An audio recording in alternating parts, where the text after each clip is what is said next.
This video contains spoilers for Undead Unluck chapter 223. Come back later when you've caught up. Okay, so this is yet another one that's been late.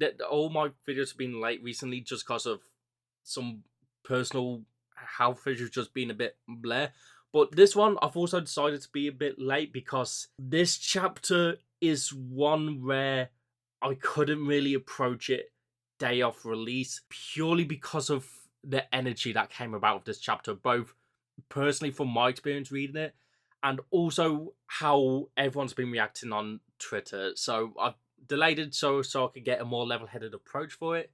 So before we discuss this chapter, let's get into the recap. So we open the chapter off exactly where chapter 222 ended off, with Apocalypse declaring the initiation of the next set of quests. To which after that, Andy starts theorizing that he believes the 7th Seeder, who he thinks to be Uma Time, but is not yet fully confirmed to be Uma Time, is the one behind this, and that he is doing it just to prevent injustice from manifesting because, well, that would be an issue from them. To which after that, Fuko starts to beat up on herself a little bit because while she was being able to do something very similar of abusing time skips with the set of the crests and whatnot, she never took in consideration that the Master Rules would be able to do the same thing. But before she's able to finish beating up on herself, more time is skipped, specifically 1 month of time, resulting in the Union failing those set of crests, inflicting the penalty for this set of crests. That penalty being Ragnarok. And after that is stated by Apocalypse, we then cut over to the moon where Sol is confronting Luna as it's revealed to us, the audience, that it's actually Luna who's interfering here, skipping time ahead and doing all of this bullshit. To which before Sol is able to land this attack, Luna retaliates by grabbing him and forcing him to assimilate into Sun, which is then revealed in the next 2 pages that the same has happened for the other superior rules that have descended on the Earth. They have turned into pillars of light and they are all starting to orbit around Sun, creating his own little orbit. And then Luna here again has her own little monologue before we cut back over to Union, where Andy has tickled Fuko to try and help raise hers and the rest of the Union spirits, as from his point of view and from what he's understanding, he thinks that God and the Master Rules are the ones on the back lines right now. They're freaking out, they're worried, so they are doing this to try and get the upper hand on the Union. To which we end the chapter off with a big beam attack from Sun, and Luna declaring the start of the final battle for the fate of the planet, Ragnarok. Okay, so this chapter has been a very heavy chapter on the community. I don't need to say that. You will know it from you reading it yourself. You probably felt some emotion from this, and if you're any way active on Twitter, or I'm assuming in the Discord as well, I'm not in the Discord, but the Discord was probably the same, of just everyone had reactions to this week, which is understandable because fucking how this came literally out of nowhere, essentially. So there's a lot of things people have been saying about this, both in the fandom and a lot of annoying people outside the fandom. Specifically, one of the main talking points has been that Undead Unluck has been cancelled or axed and it's rushing to its end. To which, to quickly touch on that point, I've commented on some people's tweets about this. I've made my own little thread about this. There is no official announcement or statement that Undead Unluck is ending or is being cancelled. Nothing from the Weekly Shonen Jump Leaks account, which, I mean, I've said it before in the past, but they're wrong there. But there's been nothing from there or in the most recent magazine from what we've heard that Undead Unluck is ending anytime soon, is being cancelled, or hell, there's been no announcement that Undead Unluck has actually entered its final arc yet. So all of this talk about it being cancelled or it being axed is purely just that, talks and rumours. There's been no official announcement. We don't know anything about it. It's just a result of modern entertainment talk spaces for anime, manga, for gaming, for TV, for all of it being so heavy reactionary base of just people just saying the first thing that's on mind, trying to get clicks and views and talking points and so on and so on. There's been no official statements, no official confirmation of this, and if it has been cancelled or axed, honestly, we're probably never going to hear about that actually being the case. As far as we know, and as far as we'll probably ever know, unless Tasuka or some assistant or editor decides to say otherwise, to which that will never happen. That's not really something that is done, and it can kind of end up getting you ostracized from getting any more work in the future if you do, because it looks bad on you to talk bad on the company. So unfortunately, for what we know, this is Tezuka's plan, and we'll never really get any confirmation otherwise. So if you hear people saying it, if it's people doing posting fandom, please try and help calm them down and say, look, there's been no confirmation. All we can do is have faith in Tezuka. And if you see people outside of fandom hating, sadly that's just commonplace in the anime manga community. Don't interact with them, just block them. That block button's there for a reason. Let that shit fly, even if Musk has been an idiot and trying to change how it works for some reason. But yeah, onto the chapter itself. I just wanted to get that bit out of the way because that's a very important thing to say for the community, because it's been one of the main talking points and it's been souring a lot of the talk of Undead Unluck recently. As for the chapter itself, I have very strong conflicting feelings on this chapter because of, well, obviously the sudden arrival of Ragnarok and the whatever the fuck has happened to the Master Rules. But weirdly enough, this is one of them instances where I know what my opinion's going to be, or at least what my opinion could end up being. It's either going to be something that I don't like at all, really, and it's a sour spot on the series, a strong one, or this could end up being one of my favourite chapters of the series. And the only way I'm going to be able to know which of those opinions are ones I have on this chapter is later on in the series, possibly a couple chapters from now, or by the end of the chapter, whichever comes first. And the only way I'm going to know which one of them I feel about this chapter is later on in the series, either a couple chapters down where we have a more solid understanding of the future of the series, or if it really is being cancelled in acts and rushed to its end when the series ends, if it's soon. But I'm currently on the boat of I don't think it has been. And there's quite a few places where we can look at as to why this isn't just Tezuka being rushed and forced to end the series early, and that it hasn't been axed or cancelled, and that this is just Tezuka doing what Tezuka does, which has been an amazing writer. But before I go on to that, I don't want to ignore the rest of the chapter, because honestly, there is a lot of good in this chapter, and I want to give everything its due diligence here.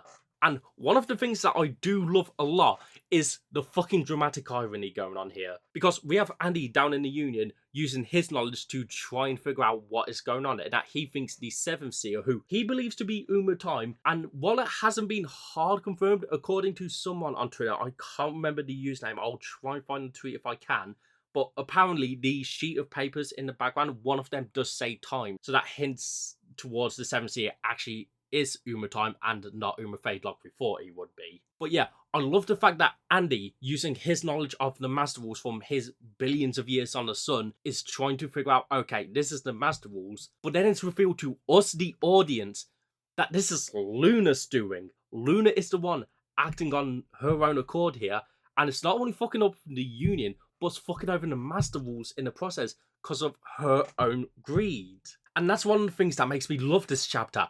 It's Luna right here, because since Luna's introduction, all the way back in chapter 95, Luna has been a very just passive character. Luna has not done anything active to forward or change the story in any way, shape, or form. Obviously, there's actions Luna's took before the series started, for instance, creating the artifacts or the sacred treasures and creating the first Uma soul. But in the actual terms of the story that we are currently reading, the chapters we have read, Luna has just been a character existing in the background, just looming over us, just always being there as a presence. But even before we knew Luna existed, but even after Luna existed, Luna's not done any active participation, bar from helping Andy and Fuko skip forward in the future, but that was because of Dries' actions, and then pulling Dries up to talk to her, but then again, that was because of Sun getting mad at Andy's bullshit of killing all the Umas haphazardly outside of Crest, and Luna's just been like, hey, yo, he's getting pissed, he's gonna do his regulations, you gotta get your boy in check to prevent that. This right here is the first instance of Luna actually taking an active step in an active role in the series, because other than this, the only other instances that Luna has appeared, again, has been passive, and there's just been moments characterizing Luna. And all that characterization was just Luna being a bitch. And those few moments of active characterization we got from Luna hasn't given us much, which I'm not giving us a critique, because now that we get to see more of Luna, that air of mystery behind her, and getting to see that just terror, to see this psychotic bitch behind this series, behind this role of just, I don't fucking care. I want what's the most amusing to me. I want to be entertained, and I'm going to do what I find the most amusing. It's just fucking phenomenal. And another thing that this chapter does, again, on top of the dramatic irony for us, is Luna, one, taking that active step, but also just making Luna out to be a fucking threat to us. Because the characters in the series have been playing a game that's forced upon them by the gods. They've been playing by the rules, playing it to the best of their abilities, and suddenly it means fucking nothing. Luna has come in out of nowhere and fucked us over massively by skipping time forward and forcing Ragnarok on us right now. No preparation time to get Unjustice, to get the soul-based training that everyone needed, to deal with the Master Rules, to get the two artifacts that we had succeeded in getting in the sort of distress in Holly Kryn and A Silent Voice. Hell, we don't even have Heart yet. We don't know what the fuck's happening with that. All of that is getting fucked over because Luna doesn't want a fair fight. Because a fair fight is a boring fight. A fight of underdogs fighting the insurmountable odds while they are at their strongest but still the underdogs. That's interesting.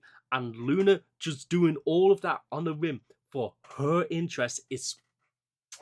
And to quickly go back to the Union again, another thing that I do love is Andy trying to help cheer up Fuko and cheer up the rest of the Unions, because again, he doesn't actually know what we know, but going off what he does know, he is in his wholehearted believing that they have the upper hand here. The Master Rules and the gods are on the back side, on the back lines. They are freaking out and they are doing something to try and fuck over the Union, which he is correct. They are actively trying to fuck over the Union, just not in the way that he thinks. So him coming through to cheer up Fuko and gas up the rest of the Union, just being like, hey, we're the strong ones here. They're the ones on the back burner. Let's fucking get this. And again, I don't touch on that every because I don't need to. The art is phenomenal. And we have a 2-page spread here. A full 2-page spread. Something we haven't actually gone in the series since chapter 131, where Fuko initiated the loop in the end of that fucking 10 out of 10 phenomenal chapter. So, hey, another 2-page spread. I still would have loved to have one for Andy and Fuko's reunion, but honestly, this is a fucking amazing one right here. But yes, let's get on to this bit. Ragnarok initiating. Again, I've talked about the outside aspect of the series of what's happening within the fandom and the speculations and all that. I'm not going to touch on that again. In series, like I've said with Luna, this decision to jump straight into Ragnarok is the sole thing that depends on my feelings of the chapter. If the series has been rushed to its end, which again, I don't think is happening here, but if it is being rushed to its end and Ragnarok is going to be ending in 10 chapters or so, then this is a decision that I'm going to not like in the slightest, because it just feels eh. But from everything I've said in this chapter, with Luna being the one to actively choose this, to fuck over the Union, however, what I think to be the more likely case here is I think this is Tasuka actively choosing and him himself wanting to do this. And if that's the case, then this decision is an example of Tasuka being a phenomenal writer. Because, like I said, this choice is showing how fucking frightening and terrifying Sun and Luna truly are. Specifically Luna, because Sun actually didn't do any of this. This is all Luna's doing. Sun is still playing by the rules of just attacking when he wants. This is all Luna's decision, which is kind of leading me to believe that Sun has no say in the game here, and this is all Luna's doing. How Sun could even be a making of Luna, but that's a whole other conversation for another day. To have Ragnarok suddenly forced upon the Union like this shows how fucking frightening Luna truly is. And if we are to learn that, we are still getting time left. We are still going to get the other Master Rules, because there are some speculations and theories that we could still be getting the other Master Rules here. If that's all to be the case, and we are still getting a proper ending saga that Undead Unluck deserves, then this chapter and this decision is a phenomenal piece of writing. And the reason I think it's phenomenal is because something you have to consider when writing a story, specifically a story that is told across multiple installments, like episodic television, a miniseries, book series, or a weekly manga, is you have to be able to convey a specific feeling in your audience, in your readers, between them reading this instance and them getting to see the next installment. And if the series is going to be continuing on properly and getting a proper conclusion, then what Tasuku is trying to install in us right here and have us all feel is what Fuko is feeling early in the chapter. A sense of dread and horror. The sense of dread and horror that, holy shit, what the fuck is happening? Why is this happening so far ahead of schedule? This isn't fair. This is bullshit. That is what Tasuka wants us to feel, needs us to feel, in order for the Union overcoming this dread, overcoming this horror, and overcoming these insurmountable odds to feel that much more satisfying. Like, what Tasuka could have done is, like, if the series isn't being axed or cancelled, he could have just had this chapter start off with, like, oops, like, first 2 pages, month has been skipped, we're suddenly in Ragnarok, like, straight away, and in the same chapter explain to us what we have to go ahead of time, dealing with the other Master Wolf's weakening Sun, and finally being able to beat him. That would have made us all realise, oh shit, okay, we still have plenty of time left. But doing it in this way is leaving the audience confused. What, do we have time left? So if it is to come later on, by the end of this fight that we see, we've had plenty of time left, and this was just to make us feel fear, that's fucking phenomenal. But yeah, I'm going on to the prediction section because I'm running out of words to say, and I feel like I'm repeating myself a bit too much. But prediction side, what the fuck is going on with Sun here? Because as we can see, the remaining 8 Master Wolves have all turned into these pillars of light. They started orbiting Sun, and now they've turned into these sort of spheres on these black lines, again orbiting Sun, and each of them have a number on them. I've only been able to see up to number 5, but there is most likely going to be a case of all 8 are on him. Hell, there could even be more if Tasuka wants to throw in 2 new Master Wolves last minute, but heyo. So what I and a lot of people are suspecting is that the 8 Master Wolves are all inside these little balls, and in order to be able to weaken and fight Sun on a more even playing field, we have to deal with each of them. Going into the orbs, defeating the Master Wolves inside, breaking the orbs, and then weakening Sun, taking away some of its power and lowering the health bar. The best way I can think of describing it in gaming mechanics, because this is a game here, the best way I can think of to describe it in gaming rules is the Ender Dragon from Minecraft. When you go and fight the Ender Dragon, it has the different crystals on top of the obsidian pillars. You have to destroy them in order to stop the Ender Dragon from regenerating and even deal damage if it's connected to it. This could be a very similar case here of we destroy each of the orbs containing a Master Wall. Sun may take a bit of damage and weaken, losing some of the strength that he has gotten from this assimilation of the Master Walls to go back to closer to his strength from the previous loops, or maybe even weaker, because this is the final confrontation with him. Yeah, think of this like the Ender Dragon from Minecraft. We have to destroy the pillars in order to weaken Sun, and once we do, it's just brawling with Sun specifically. And the reason I'm going for that for my prediction is because I don't want the Master Wolves to have been jobbed and sidelined like Seal did in the previous loop. I want to see the confrontation with the Master Wolves because they were such cool designs, and I still want to see what their phase 3 designs and what their abilities are. Another thing, which is something I personally miss, but I've seen a lot of people point out, is Sean, Chikara were not in the Union room. We obviously knew Feng weren't in there from the previous chapter, but that's because Feng ain't true Union yet. But Sean and Chikara weren't in there. So, assuming time has moved properly outside of the round table room, they're going to have gotten a lot of training and gotten a strength. So Chikara will have most likely gotten his sound-based sight by now, and Sean, God fucking knows what he can do at this point. And then with Feng, it's Feng. He's a smoke meister. He's gonna come through on some fucking big ass pack doing some bullshit, which I cannot wait to see. But that's all I have to say on this chapter.